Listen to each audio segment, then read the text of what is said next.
ప్రజాప్రతినిధిగా ఎన్నికైన వారు సర్పంచ్ మొదలుకొని ఎంపీ స్థాయి వరకు వివిధ దశలలో ఉన్న ప్రజాప్రతినిధులు ఎవరైనా కూడా వారి గ్రామానికి సంబంధించి కానీ వారి మండలానికి సంబంధించి కానీ వారి నియోజకవర్గానికి సంబంధించి కానీ లేదా ప్రజలకు సంబంధించిన సమస్యల పైన అధికారులను కలిసే అవకాశం ఉంది. తహసీల్దార్ని కలుస్తాము, ఆర్డీఓని కలుస్తాము, కలెక్టర్ని కలుస్తాము, హెచ్ఓడిని కలుస్తాము, సెక్రటరీని కలుస్తాము, పని కాకుంటే మంత్రిని కలుస్తాము, పని కాకుంటే ముఖ్యమంత్రి గారు కలిసి కూడా మనం ఎప్పటికప్పుడు నివేదిస్తుంటాం, విజ్ఞాపన పత్రాలు, వినతి పత్రాలు ఇస్తుంటాం. అది ప్రజాప్రతినిధులకు ఉన్న ఒక ప్రాథమిక హక్కు. ఇవాళ ఒక ఎమ్మెల్సీ కానీ, ఒక ఎంపీ కానీ, ఒక ఎమ్మెల్యే కానీ వాళ్ళకి పరిధులు లేవు.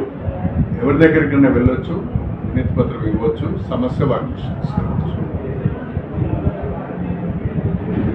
అదే పద్ధతిలో ఆ ప్రోటోకాల్కు లోబడే స్టేషన్ గన్పూర్ నియోజకవర్గానికి సంబంధించిన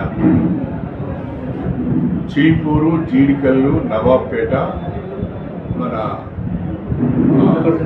మల్లనగుట్ట,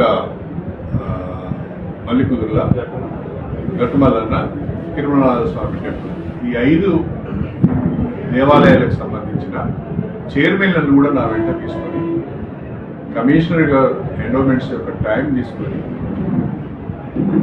మా ఆలయాల అభివృద్ధి పైన మీతో మాట్లాడవలసిన అవసరం లేదు, టైం తీసుకొని వెళ్ళి వారి ఆఫీస్కి నేను వెళ్ళాను. వారి ఆఫీస్కి నేను వెళ్ళి ఆలయాల వారిగా వారికి మా చైర్మన్లతో రిప్రజెంటేషన్ ఇప్పించాను. ఇప్పించినప్పుడు వారు ఒక మాట అన్నారు, దేవాలయ శాఖ దగ్గర నిధులు ఎక్కువ లేవు, కొంచెం మాకు కూడా ఇబ్బందిగా ఉంది అంటే నేను అప్పుడు ఏం చెప్పానంటే, ప్రతి దేవాలయంలో అత్యవసరంగా చేపట్టవలసిన పనులు ఏమున్నాయో మీరు గుర్తించి ఎస్టిమేట్స్ తయారు చేసి నాకు ఇవ్వండి, నేను ముఖ్యమంత్రి గారి దగ్గరికి వెళ్ళి కొన్ని నిధులు తెచ్చుకునే ప్రయత్నం చేస్తానని చెప్పాను. నేను నా నియోజకవర్గానికి సంబంధించిన ఆలయాల గురించి మాట్లాడేదే తప్ప ఉమ్మడి వరంగల్ జిల్లా ఆలయాల గురించి కానీ లేకుంటే తెలంగాణకు సంబంధించిన ఆలయాల గురించి నేను మాట్లాడాను. సమీక్ష అంటే నా దగ్గరికి అధికారులు వచ్చినప్పుడు, నా ఆఫీస్కు వాళ్ళు వచ్చినప్పుడు దాన్ని సమీక్షగా మనం భావించాలి. కానీ నేనే వాళ్ళ దగ్గరికి పోయినప్పుడు నేను అది రిప్రజెంటేషన్ ఇవ్వడానికి వెళ్ళినట్టుగా భావించాను. ఇది అవగాహన లోపమే తప్ప మరొకటి కాదు.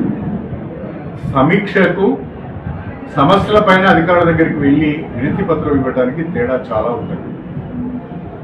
మీరు కూడా అప్పుడప్పుడు మీ వ్యక్తిగత హోదాలలో కూడా వెళ్ళి అధికారులను కలుస్తూ ఉంటారు. నేను గన్పూర్ ఎమ్మెల్యేగా నాకు చెప్పకుండా మీరు ఎట్లా పోయినాడు అనేది చెప్తాను.